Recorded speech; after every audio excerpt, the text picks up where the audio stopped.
生態旅遊係嘉年華會嘅，要嘉年華會咧就越多人就越好，但係郊區咧就唔需要太多人嘅。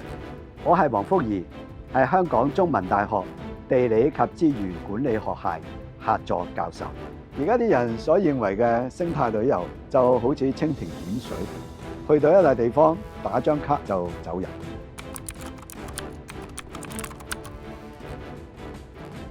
而家嘅旅遊咧唔係郊野為本啊，係個人為本啊，滿足個人打卡嘅慾望。如果好似旺角街市咁樣，同去郊外旅遊目標相違背嘅。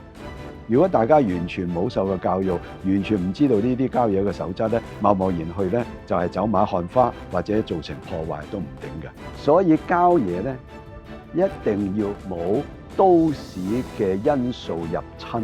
唔好將都市嘅價值擠落郊區當中，能夠保存咗大自然嘅地方咧，嗰啲就係一個好嘅家。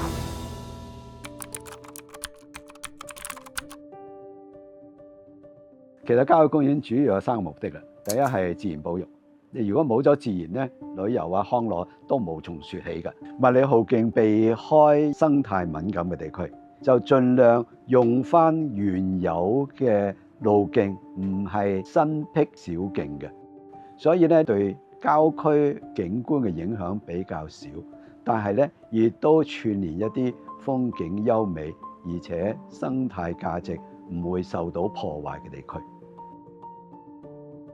盡量保持郊區嘅風貌，人先至可以享受大自然嗰種嘅美景。仲有一樣咧，就係生態旅遊咧，對大自然咧係冇破壞嘅，對大自然有幫助嘅。如果我哋喺生態敏感地區推行旅行，咁樣梗係要保護為主，唔破壞為先，然後先至開放俾遊人嚟到參觀遊覽。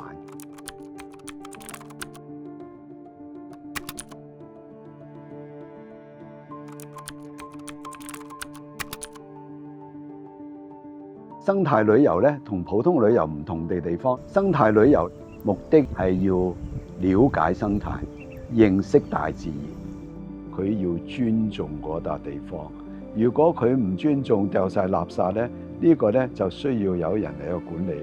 我哋應該保護好天然嘅環境，無論係保護區之內或者保護區之外，先至再一步推廣嗰種旅遊。立足在地，同行有你。